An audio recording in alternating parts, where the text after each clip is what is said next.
the weekend before Christmas when my parents left for an arts festival in Santa Fe, and I stayed behind to look after the house in Elbridge, a slow and snowy town in northern New Hampshire where nothing ever seems to happen quickly. It is the kind of place filled with tall pines and long, quiet roads where people still leave their doors unlocked simply because they have always done it that way. Their house sits near the edge of town, not fully in the woods, but close enough that 5 minutes of walking from the back porch will carry you into dense forest. In winter, the whole place looks like a postcard with soft snow everywhere, trees coated in white, and a heavy stillness that settles over everything once the sun drops.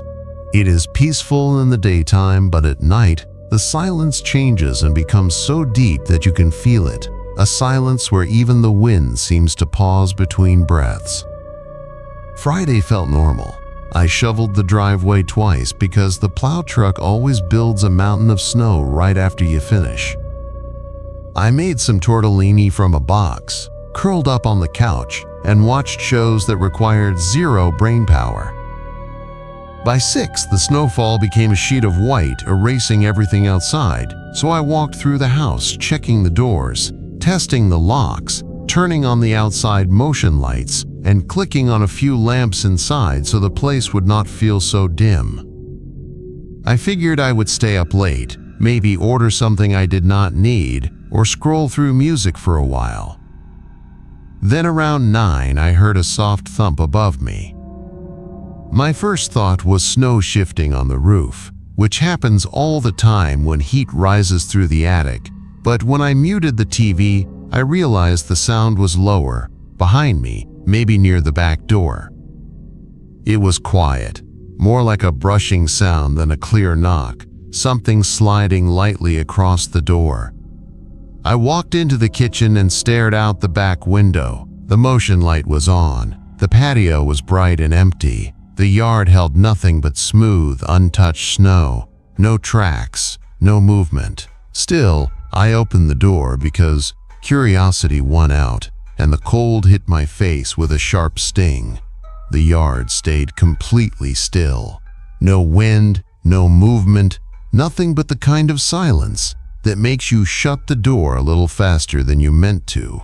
15 minutes later, the motion light clicked off, and right before it did, I thought I saw movement behind the fence, just a shape shifting in the shadows. I checked the side window. Nothing. No prints. No movement. Only that strange quiet again, as if the whole yard was holding its breath. A little buzz of unease hauled across my stomach. Not fear, not yet, but something close. I went upstairs and found the old aluminum bat I used to keep under my bed in high school. It was dusty but heavy enough to make me feel better. Around 11, there was a knock. Soft. 2 taps. Slow and spaced out. It came from the mudroom window on the side of the house. The window nobody uses. The one hidden by bushes now buried under snow. I froze, hands gripping the bat, listening for a second knock that never came. I tried to convince myself it was ice falling or a branch brushing the siding, but the house suddenly felt too quiet again. I turned on every light downstairs and positioned myself where I could watch both the front and back doors without being seen through the windows. By midnight, things escalated. A man's voice drifted from outside, just a casual hello, spoken like someone calling to a friend. He did not knock or ring the bell, he just said hello once. I tiptoed to the peephole. No one was there. I flipped on the porch light, and that was when I saw the boot prints. One set, deep and clear, coming from the side yard and stopping at the top step. No prints leading away. That was when fear hit me hard. I stepped back from the door and tried to steady my breathing, phone already in my hand. Before I could decide what to do, the backyard motion light came on again. I rushed to the kitchen window, and this time I saw him. A figure in a dark jacket walking slowly across the yard toward the fence. Not sneaking, not running, just walking like he belonged there. He slipped behind the shed and did not appear again. That was enough for me to call the police. They said a cruiser was on the way but moving slowly because of the storm. 10 minutes later, someone knocked again, this time at the front door, harder and more deliberate. 4 knocks, a pause, then 4 more. I checked the peephole and saw a different man standing on the porch, shorter and heavier, hood up, face mostly hidden. He did not speak or try the handle. He just kept knocking at steady intervals like he was waiting for something specific. I stepped back behind the couch, bat in one hand and phone in the other, heart pounding so loudly that it felt like part of the storm. Then I heard glass crack from the mudroom window. Not a full break, just that sharp splintering sound of outer glass being struck. I did not look. I stayed down. The silence that followed felt even heavier than before. Then a step creaked from upstairs, slow and measured, the sound of weight shifting on old wood. I stared at the ceiling, barely breathing, waiting for another sound. A minute passed and then another creak. I whispered to the police again that someone might be inside. They said help was seconds away. Red and blue lights finally flashed against the curtains.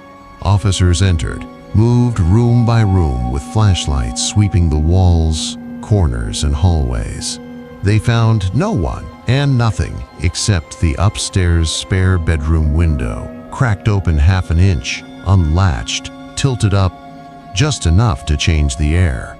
Outside that window, the snow was perfect. No prints, no maze, no sign of anyone reaching it. I answered their questions as best I could. I called my uncle, and he drove over right away. I packed a bag and stayed with him for the rest of the weekend, grateful to be anywhere but inside that silent house where the snow outside seemed far too good at hiding whatever had been watching me that night.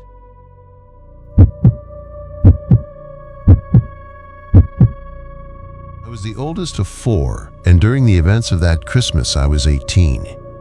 My sister was 13, and my 2 younger brothers were 7 and 5. My parents and their friends were part of a club meant for wealthy people who like to host fancy gatherings. And every December, they held a big Christmas party at a large firehouse. For the kids, someone always dressed up as Santa and handed out presents from a big sack placed beside a chair covered with a red blanket. That year, my dad's best friend, Michael, was supposed to play Santa. He sat with us at the table, and I saw him get up and walk out to change into the costume. None of the younger kids noticed him leave because they were too busy playing on the floor. A few minutes later, the firehouse door opened, sleigh bells jingled, and all the kids ran toward the sound, shouting Santa. A man in a Santa costume stepped inside, but something was off. The suit looked cheap, nothing like the nice costume the club usually provided. The hat and beard were fine, but the clothes looked like something purchased last minute. He chuckled in a deep voice and tried to act cheerful, and for a moment I thought Michael was really leaning into the performance. I even noticed some of my parents, friends, whispering to each other. Santa picked up the bag of gifts and said he would be right back with the presents before walking out the door. His voice sounded strange, though, too different from Michael. That was when my dad and 2 other men suddenly ran after him yelling, "Hey!" I still had no idea what was happening until my mom leaned over and whispered that the man in the Santa suit was not Michael. I ran outside wanting to help and found my dad and the other men standing in the parking lot looking confused because the man dressed as Santa had vanished. The bigger problem was that Michael was also missing. His car was gone. We tried calling him, but his phone went straight to voicemail. The house phone did the same. A search party formed and spread out through the area, but no one found him. Eventually, my dad and I returned to pick up my mom and siblings, and most of the guests had already left. While waiting outside, I suddenly heard a faint cry for help echoing from deep in the woods. I ran toward the tree line and yelled Michael's name. He yelled back help again, and the sound of his voice pulled me forward without thinking. I should have gone back for my dad, but panic pushed me faster, and I followed the sound of his calls until I found him tied to a tree in terrible shape. Blood ran down his forehead, and he looked dazed and beaten. I used my key to cut the rope, and he slowly pushed himself up, leaning heavily on me. When we reached the parking lot, Michael froze in shock because his car was gone. Once he was able to talk, he explained what had happened. When he stepped outside earlier to change into his costume, he had been surrounded by 3 men wearing masks. Before he could react, one of them struck him in the head with something metal until he collapsed. He woke up tied to a tree in the woods, cold, hurt, and unable to move. The fact that a group of people planned something like this just to steal children's gifts and take an expensive car still sickens me.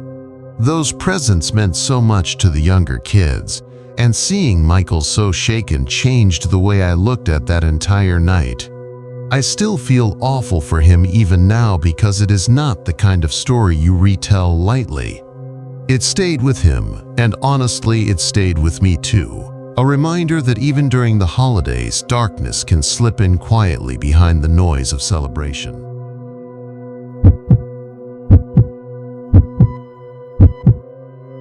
My roommate had headed home for winter break, leaving me alone in the duplex we had been renting off a quiet stretch of road in Haverhill, just a few miles outside of Billings.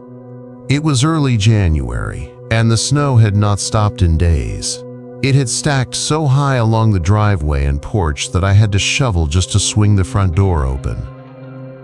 The whole neighborhood was practically buried, and the silence that came with that much snow felt heavy in a way I could not explain. The second night was when things went sideways. I was scrolling through my phone, zoning out, when I heard it. The back gate creaked. Not slammed, not rattled, but that long, familiar squeak I recognized instantly.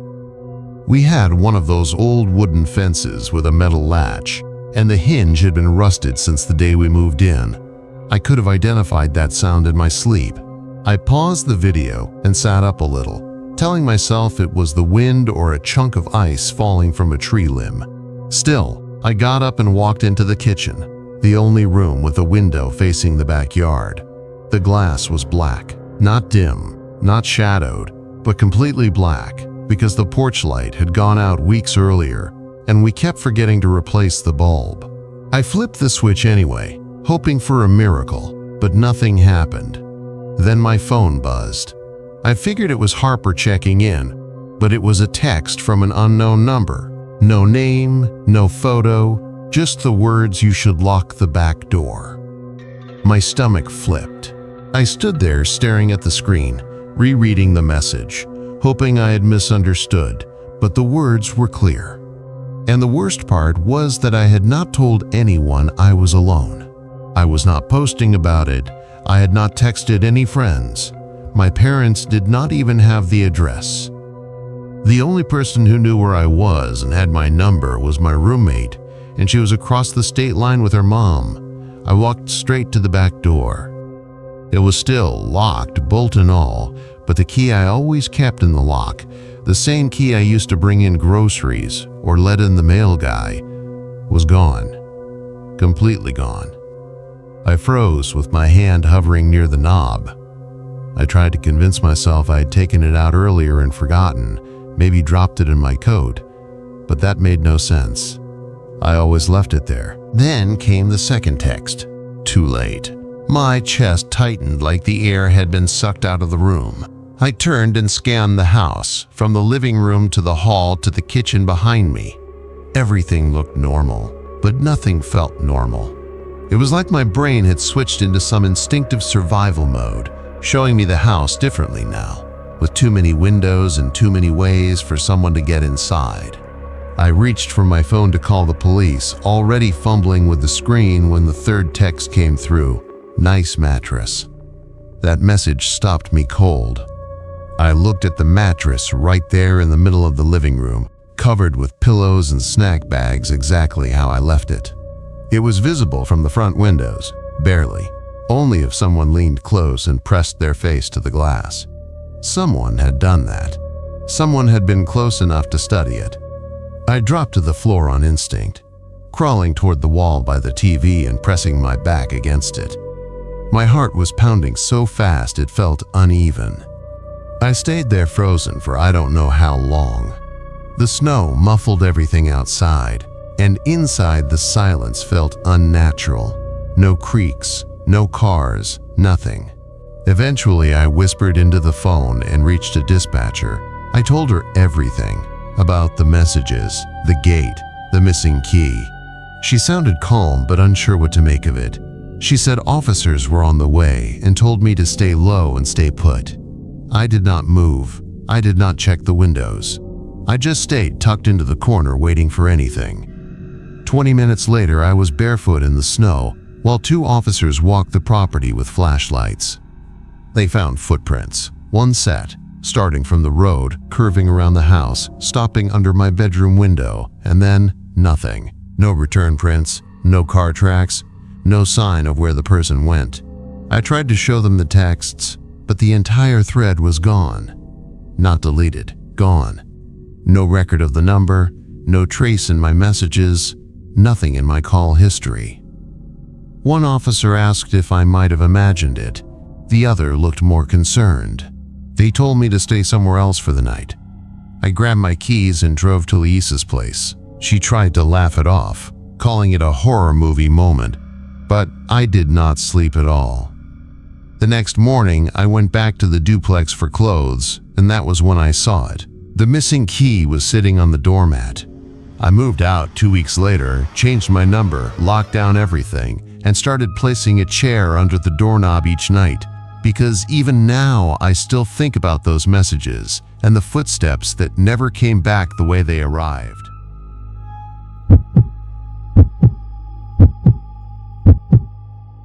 It felt strange to be 25 and alone in that off-campus rental while everyone else scattered home for the holidays.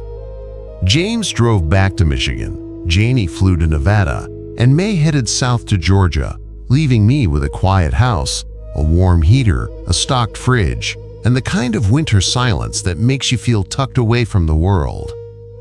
I didn't mind the solitude. I planned to sleep in, catch up on design projects, maybe binge a few old shows, and treat the break like a mini hibernation. But that first Friday night, something about the house felt slightly off, like the air had shifted in a way that didn't match the weather outside. Snow had been falling since morning, the steady kind that sticks to the windows and blurs the street until it looks like you are living inside a snow globe. By the time I made dinner and locked the doors, the wind was humming against the siding. I went to my room, opened my laptop to work, and around 10 the screen froze. Not a normal freeze, but a strange, slow dimming until the battery icon started flashing even though the charger was still plugged in. I tried every outlet, every cable, nothing worked, and then the entire thing powered down with a soft click. It didn't make sense. Everything else in the room worked fine, lamp still on, heater humming steadily. I brushed my teeth, got ready for bed, and while I was in the bathroom, I heard a sound. A soft click, the exact sound the back door makes when someone closes it quietly. I froze with the toothbrush in my hand, listening hard. No footsteps, no voices, just the wind pushing snow against the house. I went downstairs, turning on lights as I moved, checking the back door, the windows, even the basement lock. Everything was untouched. Outside, the porch light glowed weakly through the storm. No footprints, no tracks, just smooth snow. But when I went back upstairs, the hallway light was off. That light was always on when I was alone. The switch did nothing. Bulb must have burned out, I told myself. But my stomach dropped when I saw my bedroom door half open. I never leave it that way. I either close it fully or leave it wide open, never in between. I pushed it open and the lamp was off even though I had left it on. Everything else looked the same. charger on the desk, chair tucked in, closet shut, but the room felt different, like someone had just left it, and the air hadn't settled yet. I turned the lamp back on, locked the door, and crawled into bed fully dressed. I woke around 2 in the morning with no idea why. My eyes were open instantly, no grogginess, no confusion, just a cold awareness that something was happening. Then I heard it, a soft creak, weight shifting slowly on the hallway floorboards. One step, pause, another step, pause, and the steps stopped right outside my bedroom door. I didn't move. My breath stayed trapped in my chest. I whispered hello, half expecting James or Janie to jump out laughing, but the silence that followed was complete. After 10 minutes, I cracked the door open. The hallway was empty. Bathroom empty. Janie's room empty. James's room empty. I checked everything twice. When I came back to my room, my phone lit up with a calendar alert. Meeting with Julian, Friday at 3. I stared at the screen. I didn't create that event. I didn't know anyone named Julian. And it wasn't even Friday anymore. I deleted it, but I didn't sleep again. The next morning, I searched the entire house. Checked the attic, basement, closets, windows, every room. Nothing. Everything still and untouched. By the afternoon, I convinced myself I was overtired and imagining things. I showered, left the bathroom door cracked so the steam could escape, and stepped out 20 minutes later to see the hallway mirror fogged over completely, even though it wasn't anywhere near the door. As I walked past it, I stopped. There were streaks in the condensation. Long, straight vertical lines like someone slowly dragged their fingers down the glass. But they were too far apart for my hands to match. I checked. They didn't match. My stomach tightened. I wiped the mirror clean, got dressed, and kept every light on as I moved through the house. Later that evening, I texted James telling her the place felt weird and I might stay at a friend's for a night. She replied fast, saying, "Didn't Julian come over last night?" Every bit of heat drained out of me. I typed, "Who is Julian?" and she never responded. By sunset, I had a duffel bag packed and sitting near the front door. I didn't care where I went. I just knew I wasn't sleeping there. I was heating leftovers when I heard my name from the top of the stairs. Not whispered, not shouted, just spoken casually, like someone calling from another room. The microwave hummed, the stove clicked, but the rest of the house fell silent. I turned everything off and reached for my coat. Then my phone buzzed again. New alert. Meeting with Julian now. I grabbed my keys, walked straight out the door, didn't look back, didn't lock it, didn't take the food out of the microwave. I got in my car and drove until the house was far behind me, swallowed by snow and darkness, and that hallway where something had been waiting just outside my door.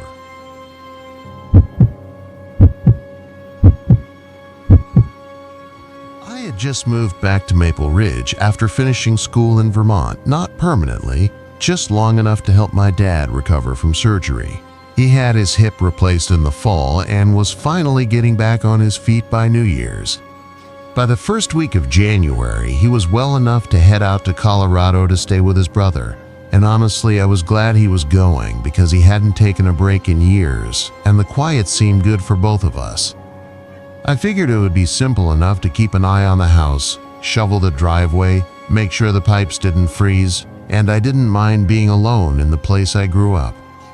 I knew every inch of that house, the strange layout of the upstairs hallway, the warped tile in the kitchen that made a dull popping sound when you stepped just right, even the way the walls groaned when snow shifted on the roof.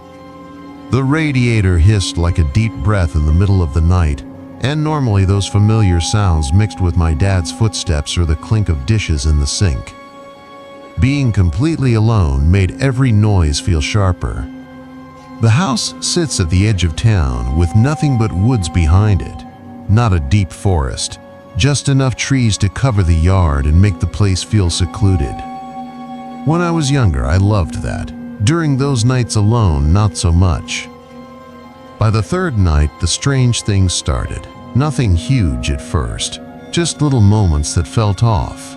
A drawer slightly open in the kitchen, the one with aluminum foil and scissors, even though I was sure I hadn't touched it. Or a hallway light left glowing when I never used that far switch. The TV remote was wedged under the couch cushion when I knew I hadn't sat there.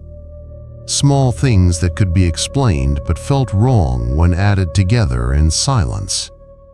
By the fifth night, I was double-checking all the locks before bed, then triple-checking. The back door has an old brass latch that barely lines up, so I started wedging a heavy wooden chair in front of it every night. I even locked my bedroom door, something I had never done before, because it made me feel just slightly safer, even though nothing actually proved I needed to. Then came the sixth night, the one that changed everything. I had stayed up late watching a nature documentary with a calm narrator whose voice made the empty house feel even more silent. Around midnight, the heater clicked off with a deep thump that made the baseboards vibrate. I walked to the kitchen to refill my water, and that was when I saw it. The basement door was cracked open by an inch. That door sticks so badly in winter it usually takes a hard pull to open it. I hadn't touched it. The basement is unfinished, cold, and mostly storage.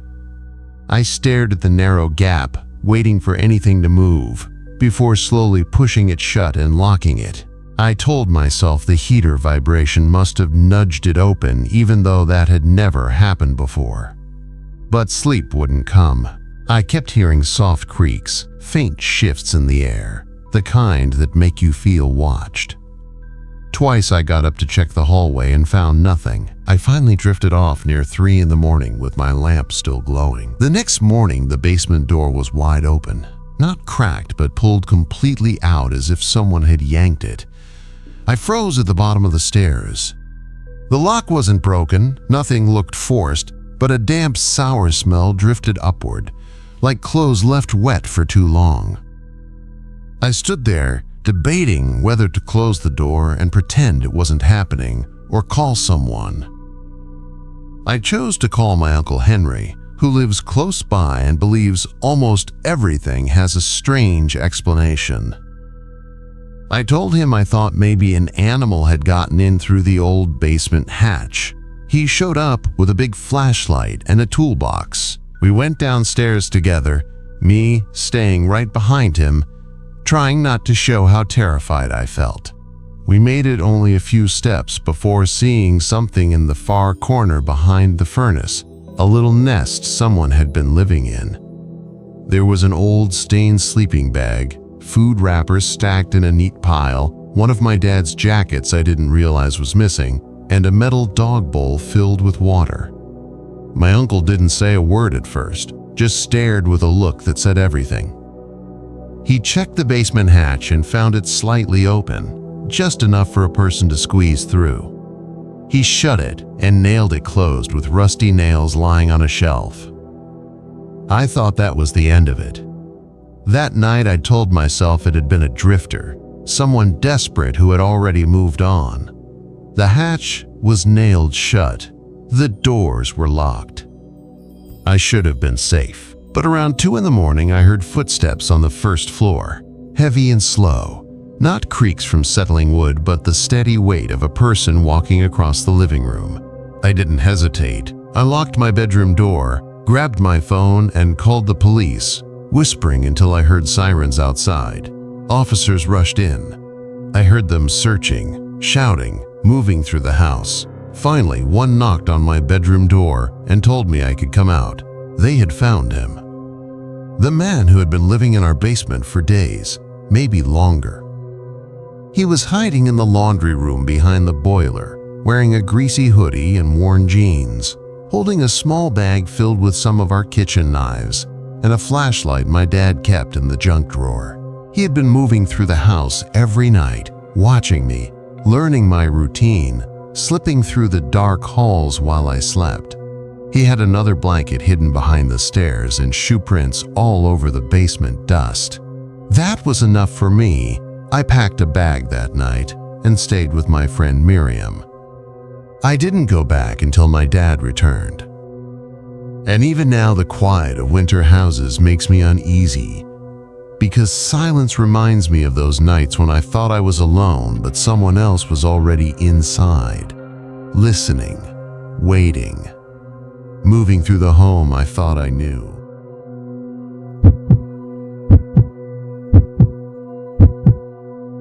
I'd only been in the house for a couple of weeks, and even though it was just a rental on the edge of Delmar, one of those tiny towns where the post office still closes for lunch and neighbors wave whether they know you or not, it already felt familiar in that quiet, small-town way. The house itself was nothing special, a flat roof, single story, a little too much linoleum for my taste.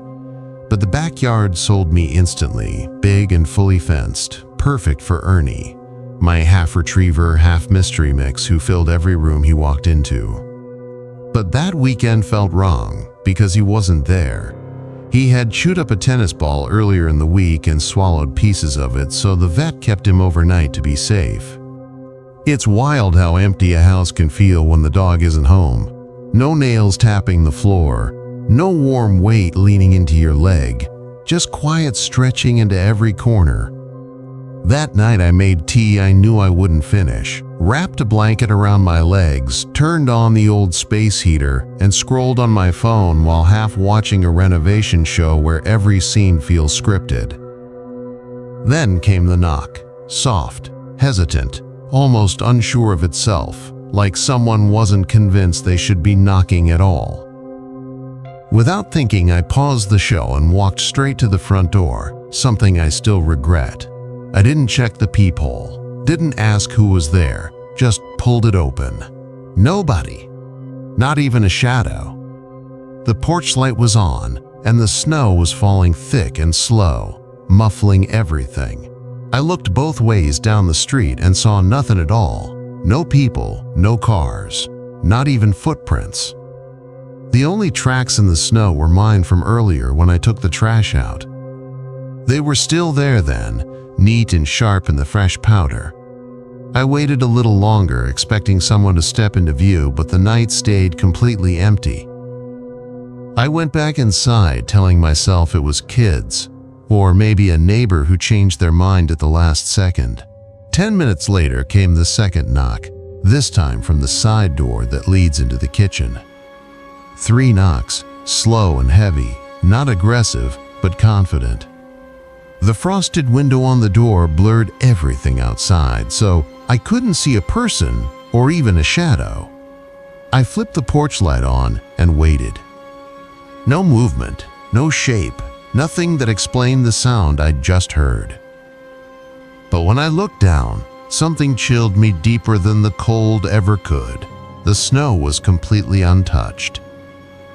No footprints, no marks, no paths leading toward that door or away from it, and the boot prints I'd seen earlier by the trash cans were gone too, wiped clean as if they'd never existed. I locked the door and checked every latch in the house, trying to calm myself, telling my brain that logic still applied here. Then the third knock came from the back door. That one stopped my breath. The backyard was fenced with 6-foot boards all the way around, and the gate had been closed all day. No one should have been able to get back there. I grabbed the fireplace poker and made my way to the laundry room where the back door was, pushing the blinds aside just enough to look. Nothing. The yard looked untouched. Smooth snow, no prints, no sign of movement. Then the handle twitched. A tiny movement, but unmistakable. Someone was on the other side. I yelled that I was calling the police, and the handle froze. Something thin slid under the door. A small, worn piece of paper pushed through slowly, like the person wanted me to watch it happen. I didn't pick it up.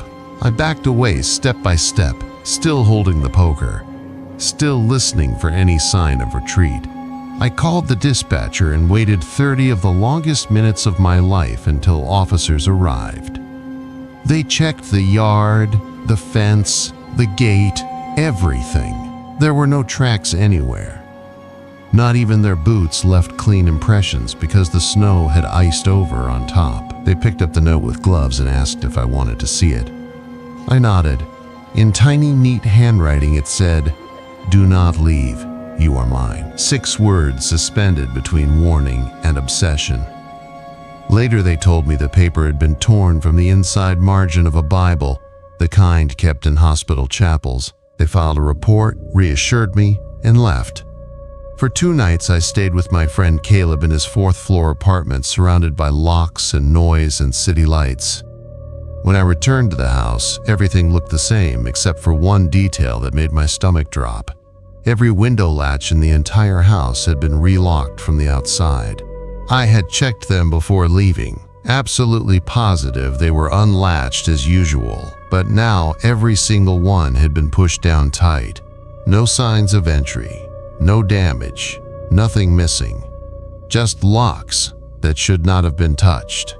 After that, I installed cameras, replaced every lock, and got a second dog, a loud husky mix named Rook, who watches shadows like they talk to him. It's been 2 years since that night, and nothing has happened since, but sometimes when the house goes still or the snow piles against the door, I remember the empty yard, the vanishing footprints, the twitching handle, and that quiet little note slid across the floor telling me not to leave.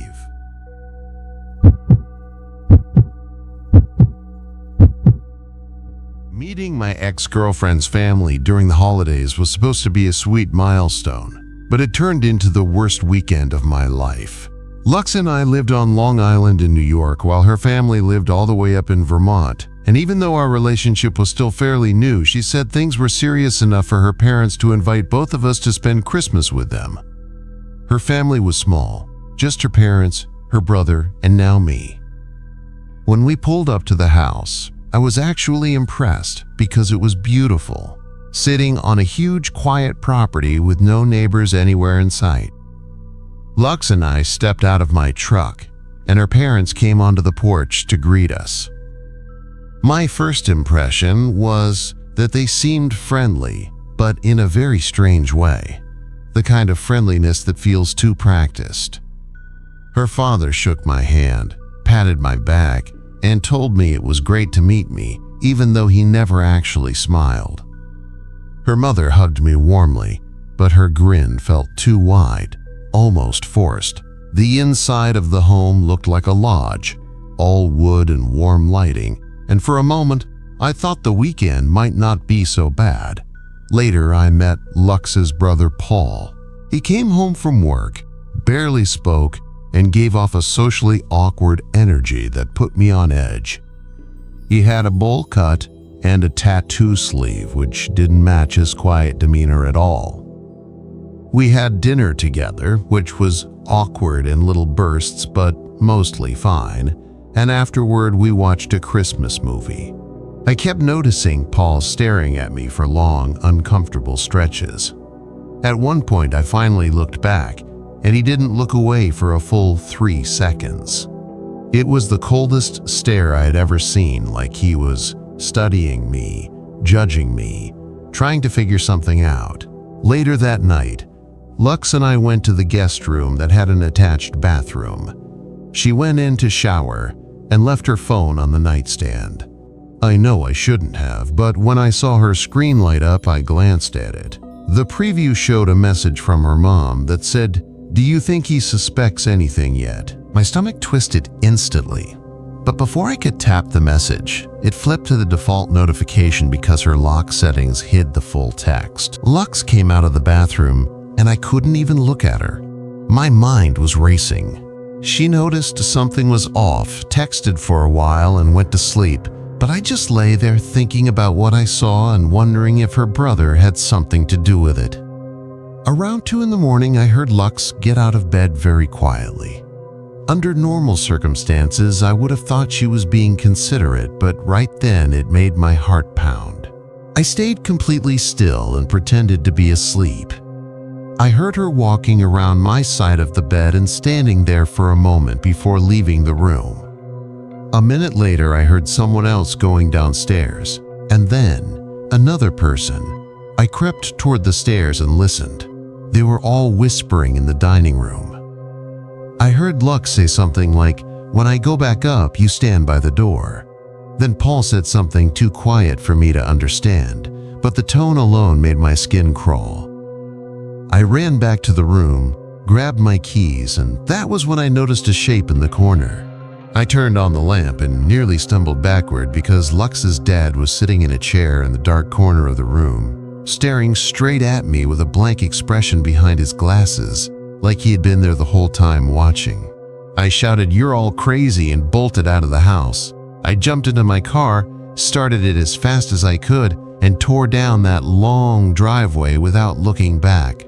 I didn't stop driving until I needed gas, and when I checked my phone, I saw Lux had texted, asking what happened. I didn't respond until hours later when I was safe at home.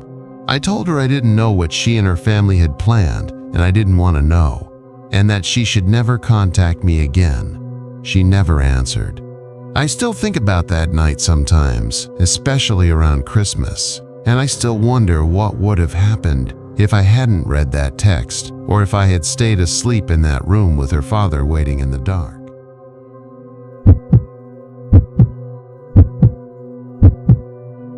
It was a quiet winter weekend, and my parents were out of town visiting my sister in Maine, leaving early Friday morning and planning to return late Sunday night, which meant the whole house was mine for a few days. I stayed behind because I had a shift at the bookstore, and honestly, I liked having the place to myself. Once the snow starts piling up outside, nobody in our town just drops by, so I figured it would be a peaceful couple of nights. That Friday evening, I got home right before 6, dropped my backpack by the door, kicked off my boots, and headed straight to the kitchen. The lights flickered once while I was cleaning up. Just a quick blink, something that happens whenever the weather gets rough, so I didn't think much of it. I set a few candles around the living room out of habit, then later answered a text from my mom asking whether the driveway had been plowed. It hadn't, and I told her I didn't plan on calling anyone until morning. After that, I made hot chocolate, wrapped myself in a blanket, and put on a movie, something I'd seen before just to fill the silence. The house felt unusually still, with all that snow pressing against the windows. Maybe 20 minutes into the movie, I heard the first knock. It came from the back door, not the front, which already felt wrong because nobody uses that door unless they know us, and even then they only use it in summer. The knock was a single hit, not rushed or repeated, just one firm sound. I muted the movie and waited, thinking it might be snow shifting on the porch or a branch dropping, but then it happened again. Same rhythm, same pressure, like someone standing just outside using their knuckles. I checked the dining room window but couldn't see the door itself, only the railing and the snowy boards. No footprints. No movement. I flipped on the porch light and still saw nothing. There's no peephole on that door and I wasn't about to open it. I walked to the garage, turned on the motion lights, checked the side door by the laundry room, everything locked and still. I tried to convince myself it was weather, nothing more. Then came another knock, louder this time, heavy enough that I felt a faint vibration through the floor. That was the moment I grabbed my phone and started turning off lights. The house dimmed until only the soft glow of my laptop filled the room. I stood at the kitchen sink, looking out the small window. With the interior lights off, I could see the yard clearly, and that's when I saw them.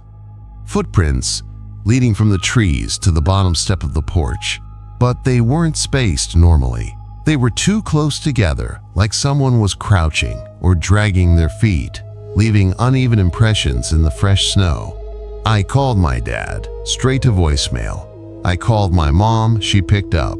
I told her someone might be outside. She asked if I had called the police. I hadn't yet, because I didn't even know how to explain what was happening. No break-in, no person visible, only footprints and knocks. As I was talking to her, another knock sounded, this time from inside the house. It came from the laundry room door. Not the exterior door outside, but the interior one that connects to the kitchen. 3 light taps, almost playful. I froze. I dropped my phone, picked it up, locked the laundry room door, backed away, and dialed 911. The dispatcher kept her voice calm. She asked if I was alone, if I could lock myself in a room, how many entrances the house had. When I told her 4, she paused and asked if anyone else should be inside. I said no, no pets, no family, no reason for movement. Then she said something that made my stomach drop. There is movement detected inside your home. Deputies are approaching. Stay on the line. Do not speak. Right then, the power went out completely. Not a flicker, just a sudden dead silence that filled the entire house. I crouched behind the couch with my phone screen lighting the room in a soft glow. The dispatcher whispered instructions, telling me not to move. Then I heard the laundry room doorknob turning slowly, testing the lock, back and forth, never forcing it, just checking in this careful rhythm like someone waiting for the right moment. When the sound stopped, the silence became even heavier until red and blue lights suddenly flashed across the ceiling. Deputies banged on the front door and yelled for me. I didn't move until they shouted again. When I finally opened the door, 2 officers swept inside. They searched every room, every corner, every closet. Nobody was there. But the laundry room door, the one I know I locked, was unlocked again. No signs of tampering, no damaged wood, nothing out of place, except for one more detail. On the inside of the laundry room window was a handprint, small, faint, pressed into the glass as if someone had leaned their weight against it from inside the house. The next day, my dad found a jacket tucked behind the water heater in the garage, shoved so far back he had to pull it out with a broom handle. It didn't belong to any of us. And after that night, I never stayed there alone again.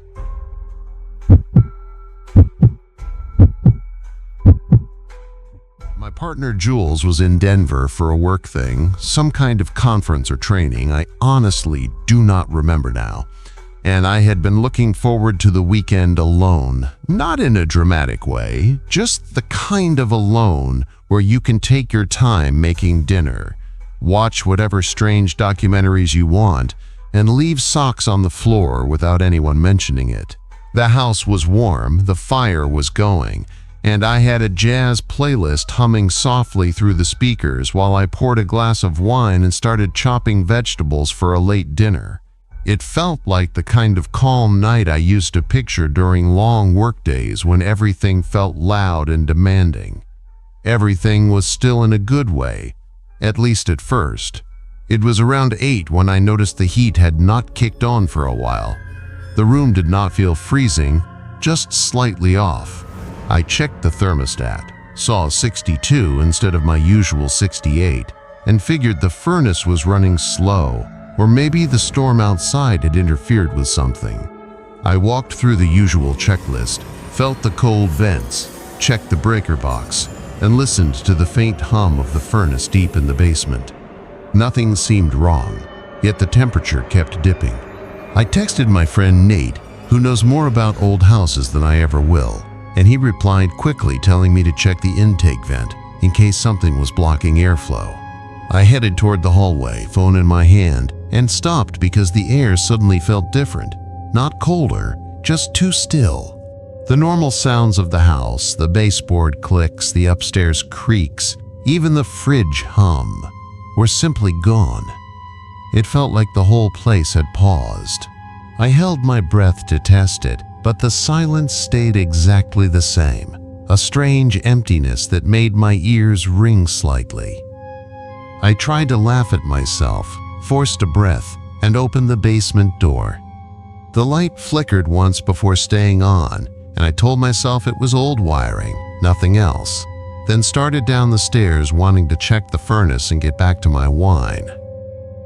Halfway down I froze, Wet boot prints were tracked across the concrete floor, beginning beneath the small window on the far wall and leading straight toward the base of the stairs where I now stood. They were not mine.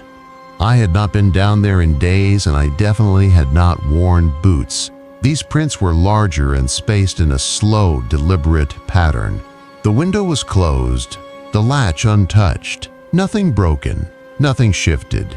Just the prints sitting there like a quiet message. I backed up the stairs, locked the basement door, and leaned against it while my heart thudded hard in my throat, then walked through the house, checking every room slowly and carefully. I opened closets, peeked under beds, turned on lights one by one, even pulled down the attic hatch to shine a flashlight inside, but everything was empty and untouched.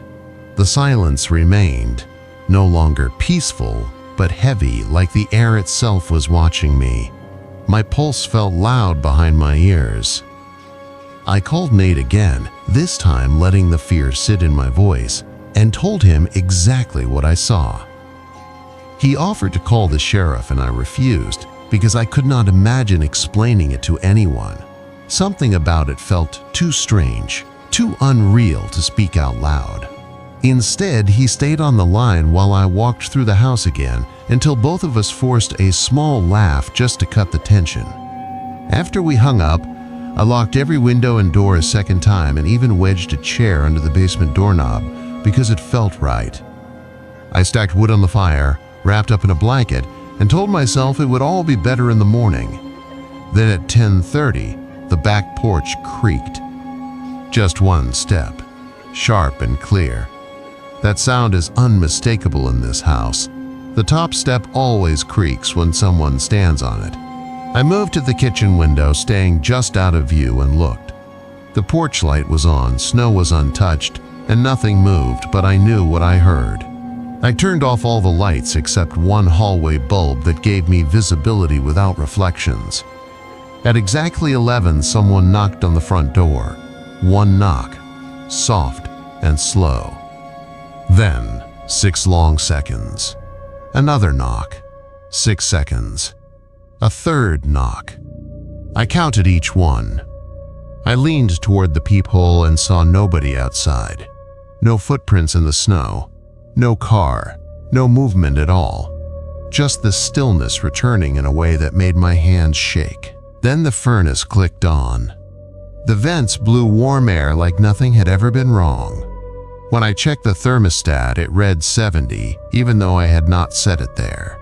The house no longer felt frozen or paused, just adjusted, like something unseen had finished whatever it wanted and stepped back. I stayed awake until morning, sitting by the dim glow of the fireplace with my phone in my hand and the curtains pulled tight. Around 3, the garage motion light clicked on and stayed on for half an hour before shutting off again. When daylight finally came, I checked the porch and saw no prints, no signs of movement. Later that day, a furnace technician examined everything and said it looked cleaner than most he had seen that winter, almost like it had just been serviced. I did not mention anything else. For the rest of that season, one kept boots and a flashlight at every door, checked each lock twice, and told myself the night had simply been weird, nothing more. But even now, when the house grows too quiet or the furnace kicks on at a strange moment, I remember those slow boot prints across the basement floor and the 3 knocks spaced exactly 6 seconds apart, and I feel that cold stillness settle into the back of my mind all over again.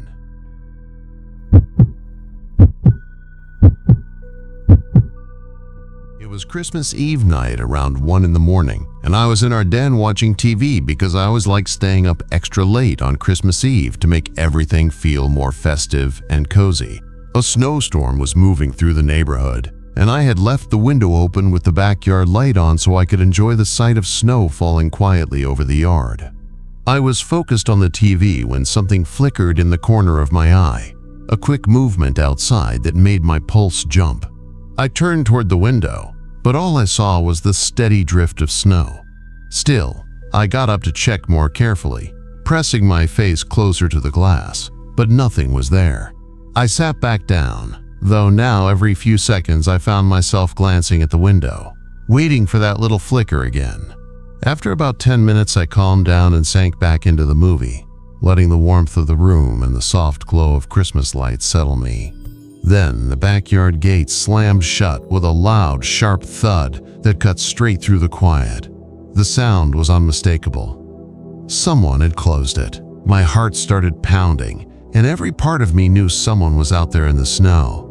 I slipped on my shoes and jacket and stepped into the cold backyard. The air felt heavier than before, and the snow glowed under the light. That was when I saw them, clear as day, a line of footprints starting at one gate, crossing the yard, and leading straight to the other side. I stood there staring at them, unable to take a step forward because fear had locked my muscles. I hurried back inside and kicked off my boots, but then I froze. Tracks of wet, muddy snow were now on the den carpet, trailing from the office and toward the hallway that led to the living room and my parents' bedroom. My stomach dropped. Someone had already been inside.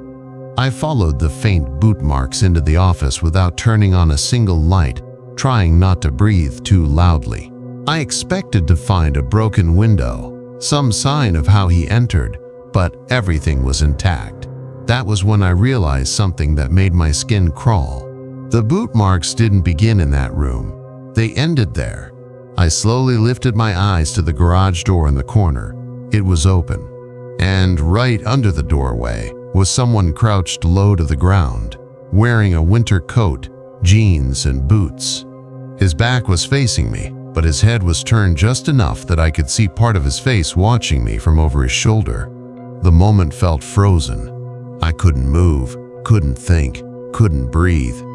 Then instinct kicked in, and I ran as fast as I could down the hallway to my parents' room, screaming their names. My dad rushed out, and we headed back toward the garage, but halfway there, we heard the real garage door opening. By the time we reached it, the intruder was already gone, his boot tracks disappearing into the storm outside. Later, we found out he had slipped in through an unlocked living room window. It was a lesson that stayed with me for years, because if someone is determined to get inside a home, they will find a way, which is why every door and every window should always be locked, especially on nights when the world feels quiet, peaceful, and safe.